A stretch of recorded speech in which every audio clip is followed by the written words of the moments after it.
Continuando no que nós estávamos falando. Agora eu pergunto a você, Vanessa.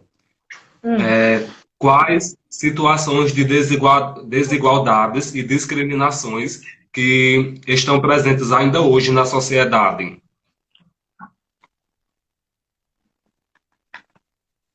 Repete aí, por favor. Quais as situações de desigualdades e discriminações ainda estão presentes na sociedade? Peraí, peraí, calma que tá cortando ainda aqui. Repete mais uma vez. As situações. De desigualdades e discriminações que ainda estão presentes na sociedade. Sim, certo, entendi. Tá conseguindo escutar direitinho, né? Tô. Pronto, então vamos lá. A gente pode. Não é muito difícil de encontrar, beleza? Por exemplo, em questão à educação, quando se é negro, é mais difícil de você ter um acesso a uma educação básica de qualidade. Tanto que, gente, quando eu falo aqui, não é porque eu estou escutando vozes na minha cabeça, não. Se você for lá no site do IBGE, vai ser uma das estatísticas que você vai ver lá. Em relação à educação, em relação à saúde, em relação ao trabalho. Os negros são a maioria dos trabalhadores informais. É, em relação ao... Faz parte da educação, né? Mas o acesso às universidades, entendeu? Tudo isso tem uma deficiência e essa deficiência vai ser maior pro lado da pessoa preta, tá entendendo? Certo. Existe uma estatística do IBGE que diz o seguinte: no mercado de trabalho, uma pessoa negra e uma pessoa branca, com a mesma formação, tem diferença salarial de 31%. Por que você acha que isso acontece? Mesmo com a mesma formação, o mesmo diploma, e ainda existe essa desigualdade salarial? Bom, é tudo uma questão agora, vai para uma questão de tanto de racismo estrutural, exatamente como a Isa falou, racismo estrutural e vai também a questão da estética, né? É tudo aquela coisa. É, pela instituição já ter aquele costume, aquela cultura de só aceitar pessoas brancas, quando uma pessoa negra chega lá, eles vão dizer o quê? Ah, me desculpa, você é uma ótima, tem boas qualidades, tem ótimas considerações sobre você, mas você não faz o nosso perfil, você não faz o perfil da nossa empresa. Então, o que que a gente percebe aí? É justamente pela cor de pele, né? Então, mesmo entre uma pessoa branca e uma pessoa negra, o que vai acontecer? A pessoa negra não vai ter o perfil. E a desculpa vai ser lá, se vai ser por ter cabelo, sei lá, muito exagerado, ou por não sei especificar assim, mas é justamente por isso. A desculpa vai ser essa, não tem o perfil da empresa. Tá entendendo? Entendi. Agora, em sua humilde opinião, como formadora de opinião no curso de jornalismo, cite algumas questões que podemos fazer para acabar com o racismo em nosso meio. Bora lá. É, Vamos lá. Enquanto pessoa negra, eu acho que é muito. O indivíduo, né? Enquanto pessoa negra, é muito importante você ter a consciência da sua cor. Ter a consciência da sua cor. Porque assim você vai saber suas origens, saber suas raízes e vai poder pleitear aquilo que é direito seu, certo? Enquanto pessoa branca, você tem que ser antirracista, certo? Veementemente expressar que isso é errado, combater o racismo, pressionar o Estado para que não haja mais racismo e que as leis que foram criadas para a diminuição da desigualdade racial sejam efetivadas. A gente tem um decreto não, perdão, um estatuto, que é a Lei 12.222, que, que ela é justamente isso, é o Estatuto da Igualdade Racial. E nela vai ter todo um contexto de como devem ser aplicadas as cotas, de como devem ser aplicadas as questões de meios que vão facilitar com que haja essa desigualdade racial. Que haja desigualdade racial, né? Desculpa, falei errado. Estou me perdida aqui, que às vezes eu desconcentro. Sem falar que é uma coisa a ser combatida, porque não faz sentido. A gente tem leis que dizem que racismo, gente, o racismo é um crime inafiançável e imprescritível. Ou seja, se você for preso praticando racismo, você não vai ter direito a habeas corpus, você não vai ter direito a pagar fiança, entendeu? E mesmo que o crime passe algum tempo, a pessoa que sofreu racismo ainda pode ir lá e tiver com as provas, tudinho, e colocar você na justiça. Então, a gente tem leis, elas precisam ser efetivadas. E esse é o caminho. Certo. Agora, explica para nós qual a diferença entre racismo e preconceito. Bora lá, racismo e preconceito. O racismo ele é um tipo de preconceito, certo? O preconceito em si, ele é uma aversão àquilo que é diferente de você. Então, o preconceito pode ser a sexualidade, o gênero, a raça, certo? Essa é a principal diferença. Certo. E o racismo é em relação à raça, né? A Nayara comentou aqui. Bora falar de crime. Cadê aqui? De crime de racismo e crime de injúria racial. O que seria? Vamos lá. Essa você me pegou, Nayara. Porque eu não vou dizer que eu vou saber explicar esses dois crimes, porque agora eu não lembro. Mas os dois fazem, os dois, de certa forma, é uma coisa errada e que a gente tem que repudiar sempre. Isso é o que a gente tem que ter em mente. Mas é uma boa pesquisa para se fazer, principalmente se você se interessa pela luta do movimento negro, entendeu? Porque a luta está aí e essas vozes precisam ser ouvidas. Certo. Agora eu te pergunto, você fala aí do movimento negro. Aqui em nosso estado, existe um movimento? É forte? Como que funciona? Se você tem alguma ideia, alguma informação acerca disso. Bom, eu tenho uma ideia, né? Eu particularmente não faço parte do movimento, mas eu vejo as ações dele. Até porque a gente na UFAL, né, a gente tem muito contato, principalmente com a parte a parte estudantil. Então, é muito simples você entrar em contato com esses movimentos. Eu tenho certeza que se você quiser fazer parte, eles vão aceitar. E eles estão constantemente fazendo palestras. Depois eu vou procurar os arrobas desses movimentos e eu passo, e você, se você quiser compartilhar no seu perfil, beleza? Beleza. Mas tem um perfil que constantemente eles falam sobre essas pautas. Tem o DCE, Zumbi dos Palmares, né? Que é o DCE da UFAL, é o diretório acadêmico da UFAL, se não me engano. E eles estão lá constantemente. E também, se quiserem seguir as páginas dos movimentos estudantis, do Levante, do Afronte, eles estão direto junto com essa pauta desses movimentos. Dos movimentos sociais no geral. É importante frisar isso. Certo. Vanessa, você acha que ainda existe aquela questão de, por exemplo, um negro vai a um estabelecimento pedir algum emprego e chegando lá, ele é negado daquela solicitação. Você acha que ainda existe isso?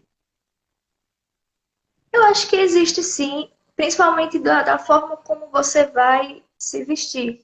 Sabe que eu posso falar também quando você... Sabe o shopping aqui de Maceió? Vamos lá, a gente tem dois shoppings aqui em Maceió. Um que fica na parte alta da cidade, que fica na parte baixa, próxima à Cruz das Almas, certo? E você ali nota gritantemente a diferença entre as pessoas que frequentam aqueles lugares.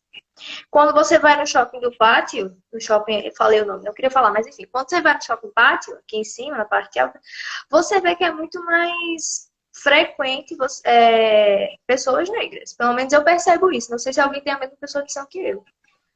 Já lá embaixo não, é outra maneira de se portar, entendeu? Digamos que é outra parte da sociedade que tem mais frequência, que vai com mais frequência aquele shopping. Mas enfim, existe sim, eu acredito que ainda exista. Certo. E como você acha que é as condições de vida dos negros aqui em nosso estado, das pessoas negras? Bom, vamos lá. No geral, falando de Brasil, pelo que a gente até tinha estudado antes, né, de fazer a live, as condições de vida dos negros ainda são bastante diferentes das pessoas brancas, por justamente haver uma dívida histórica, uma discriminação histórica. O racismo no Brasil, ele é estrutural. Ele é uma coisa que está institucionalizada pelo Estado. Então, se você perceber, a maioria das pessoas que vivem em favelas e que vivem em regiões marginalizadas das cidades, das grandes metrópoles, ainda são pessoas negras, ainda são pessoas pretas. E aqui em Alagoas, nosso estado, tenho certeza que não é diferente. A gente fala no geral, existem as exceções, existem, mas ainda a gente tem que ver o quanto é grande o número da população negra que mora em partes marginalizadas. Isso é uma coisa muito grande e muito estrutural que vai além de falar só de racismo, entende?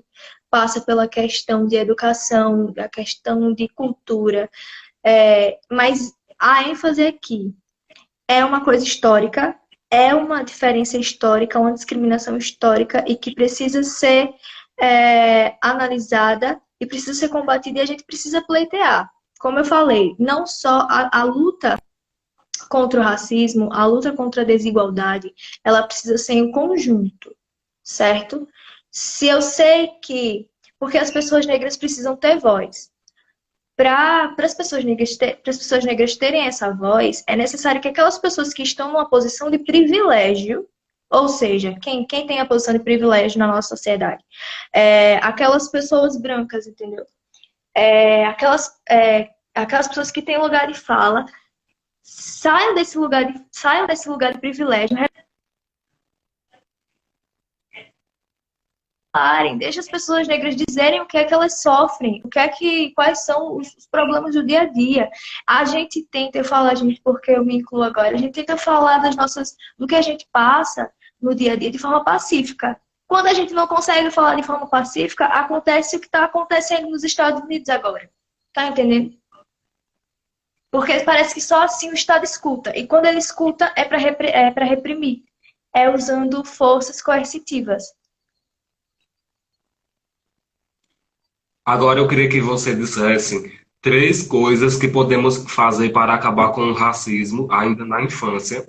Como, como é que eu posso dizer? Como, tipo, repreender uma criança quando ela age com racismo, com preconceito. Olha, é, é aquela coisa, a gente tinha até comentado de como ensinar isso na escola, né? Como ensinar as crianças. A gente tem que achar uma forma didática de explicar para ela que aquilo é errado.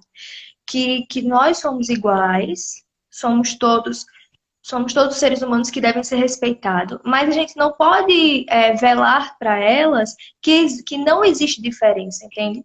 Elas têm que ter isso na consciência e têm que também é, porque, assim, um dia elas que vão estar no nosso lugar lutando para que acabe essas desigualdades. Então, é justamente isso. Achar uma maneira, porque como eu não sou pedagoga, eu não sei como fazer isso, né? Eu não sou pedagoga e eu também não tenho criança. Mas tenho certeza que há estudos, sim, no ramo da pedagogia que visam explicar essas desigualdades raciais para a criança, certo? Você, É, assim, você vai lá e repreende e diz, ó, isso é errado, ela é igual a você e tudo mais. Mas existe uma forma mais didática, eu tenho certeza. certo, Vanessa. Agora vamos partir para a parte do jornalismo. Nós vemos hoje que o jornal Hoje, que é apresentado pela Maju Coutinho, ela sofreu muito racismo pela questão da cor e também por outras questões que a sociedade em si ficaram jogando contra ela. Em sua opinião, o que você acha em relação a isso, da posição dela estar lá, de atrair olhares maldosos, preconceituosos? Eu vi uma frase uma vez que dizia assim, a casa grande treme quando a senzala meio que aparece, entendeu? Quando o povo da senzala está em evidência. Então é muito disso. É, a nossa sociedade está acostumada a ver pessoas negras em posições inferiores, digamos assim, entendeu? É uma coisa que em 30 anos de democracia, agora que a gente tá podendo alcançar essas coisas. Agora que o jovem negro está podendo entrar na universidade, está podendo se formar, está podendo ser âncora de um jornal, a primeira mulher negra a apresentar um jornal a nível nacional, tá entendendo? Isso é tão importante. Isso tem uma representatividade tão grande. Você não tem noção. Porque além dela conseguir esfregar na cara dos racistas que a gente pode estar nessa posição sim, numa posição que antes era só ocupada por pessoas brancas, ela está inspirando milhares de meninas, milhares de outras mulheres negras, entendeu? Ainda é uma coisa assim que a gente tem que evidenciar. Mulher negra. Ela tá podendo inspirar essas outras mulheres negras, essas outras crianças que querem ser igual a elas, entende? É uma fonte de inspiração. Certo. Agora, voltando a muito tempo atrás, no tempo da escravidão aqui em nosso país.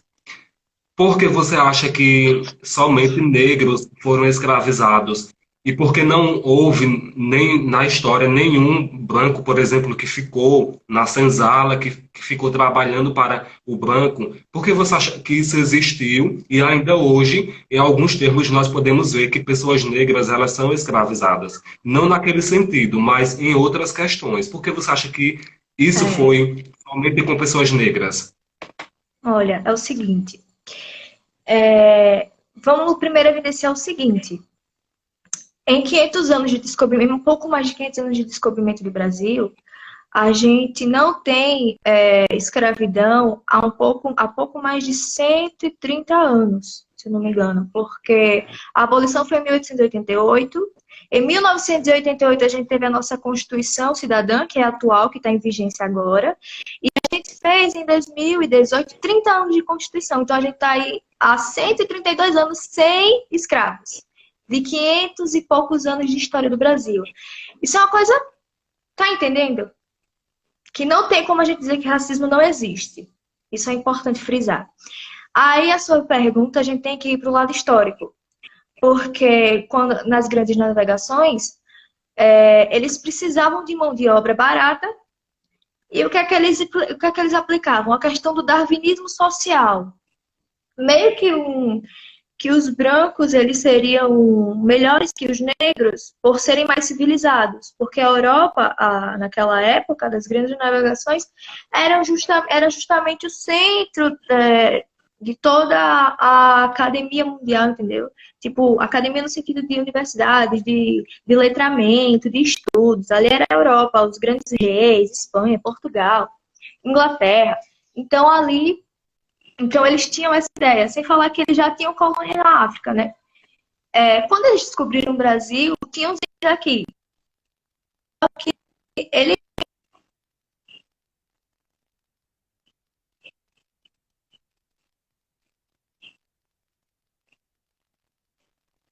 já tinham colônias africanas, eles pensavam, não, vamos trazer os negros para cá e vamos colocar eles para trabalharem aqui. Simples. Porque o que acontecia lá na África, eles tinham a questão da escravidão entre os bandos. Mas não era nada a ver com racismo, tem que deixar isso claro. Era uma questão meio que de luta entre líderes, entre bandos. E o que perdia era escravizado. E esses escravizados, os próprios negros davam para Portugal, os portugueses traziam.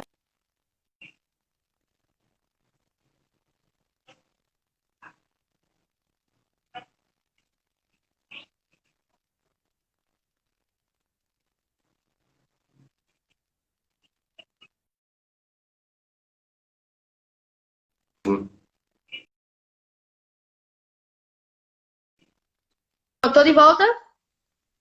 Voltou. Pronto. Então, os negros eles eram considerados desalmados pela igreja, porque sim, tinha uma grande influência da igreja católica. A igreja católica era praticamente uma nobreza, fazia parte do conselho do rei, né? Então, eles eram considerados desalmados. E aí, eles trouxeram os negros para o Brasil e daí começou toda essa questão. E por isso que até hoje a gente tem essa desigualdade, porque, como eu falei antes, né, quando iniciei a fala, são apenas 132 anos sem escravidão no Brasil, de mais de 500 anos. Então, ainda é um número muito pequeno. O Brasil foi o último país da América do Sul a libertar os escravos. E só libertou, não foi por bom gosto, não. Só libertou porque ele foi obrigado a libertar. A princesa Isabel, quando assina a Lei Áurea, ela não assina por pura bondade. Ela assina por pura pressão interna e externa também. Porque tinha a pressão dos ingleses e tinha a pressão dos republicanos, né? Que estavam querendo implantar a república aqui no Brasil, que inclusive vai ser implantada em 1889, um ano após a abolição da escravidão, né?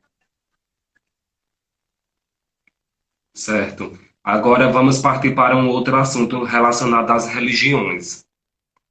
Por que você Uhum. acha que as religiões afro, sofrem bem muito preconceito? Por que em relação à cor ou existe outra coisa por trás? Bom, seguinte. Em relação às religiões, não é só a cor, né?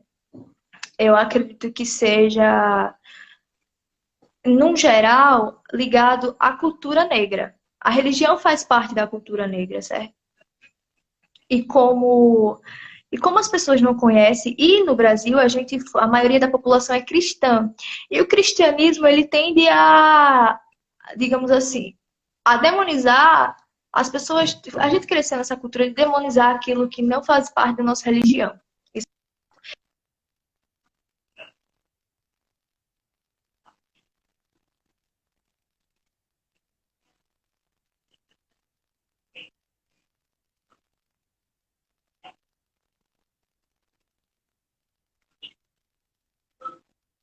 Ouvi isso também.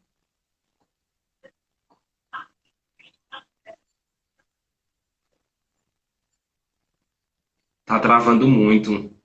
E aí, conseguiu escutar? Sim. Pronto. Mande outra aí pra gente conversar.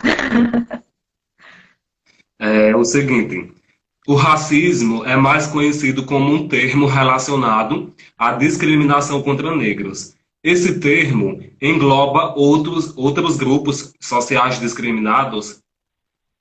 Sim, como eu falei, né, havia dito já, racismo é o preconceito contra a raça, não necessariamente contra o negro. Só que a gente acaba ligando justamente racismo ao negro por quê? Será que é por alguma coisa, por vozes da minha cabeça? Eu vou dizer que racismo é ligado a negro. Justamente, né? Não. A gente liga justamente racismo a negro porque a gente vê casos de racismo mais frequentemente com as pessoas negras. Mas não é só em relação à pele preta. Pode ser qualquer outro tipo de raça. Ok, agora nós vamos para um assunto bem recente que aconteceu. E nós estamos vendo com mais frequência na mídia. A última semana do mês de maio foi de protestos, marcou os protestos nos Estados Unidos, por um Uhum. caso que nós vimos que foi a morte daquele segurança por um policial. Por que você acha que isso aconteceu? Existe o racismo por trás disso, por ele ser negro?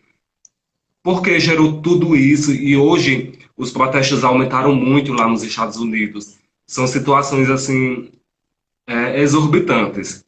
Eu gostaria que você comentasse em relação a isso. Beleza, vamos lá. A gente tem que entender que as coisas funcionam nos Estados Unidos diferente de como funcionam aqui no Brasil, beleza? Já a gente tem em relação, eu gosto de falar isso como se fosse uma praxe, como se fosse uma coisa mais geral. Porque a galera tem muita mania de querer igualar o Brasil aos Estados Unidos, quando na verdade tem uma diferença muito grande, inclusive nos problemas sociais. O conteúdo é o mesmo, é o racismo, mas a forma como ele foi se dado é diferente. Lá nos Estados Unidos, não é. Eles têm o racismo dele é uma coisa mais. Como é que eu posso dizer? Mais escancarado. O nosso aqui existe esse racismo escancarado, mas também existe o estrutural e tudo mais. Lá é questão de. Eu não sei se ainda existe, né? Não ando pesquisando muitas coisas que acontecem nos Estados Unidos nesse sentido. Mas ainda existia um tempo nos Estados Unidos bairro para negro, bairro para branco. Lado da calçada para negro, lado da calçada para branco. Bebedouro para negro, bebedouro para branco. Banheiro para negro, banheiro para branco. Isso existiu, de verdade, principalmente nos estados do sul. Em relação ao que aconteceu, tenho certeza que foi por questões raciais, certo? É muito complicado porque lá revoltou justamente porque o Estado, porque isso é comum, isso está se tornando uma coisa comum. Milhões de pessoas negras são mortas todo ano, seja nos Estados Unidos, seja aqui. E o Estado permanece calado. E outra coisa que eu preciso falar, que vai servir também para o Brasil. Quando se elege uma pessoa como Trump, que durante sua campanha, durante sua história política, já tinha feito e dado a entender questões racistas, certo?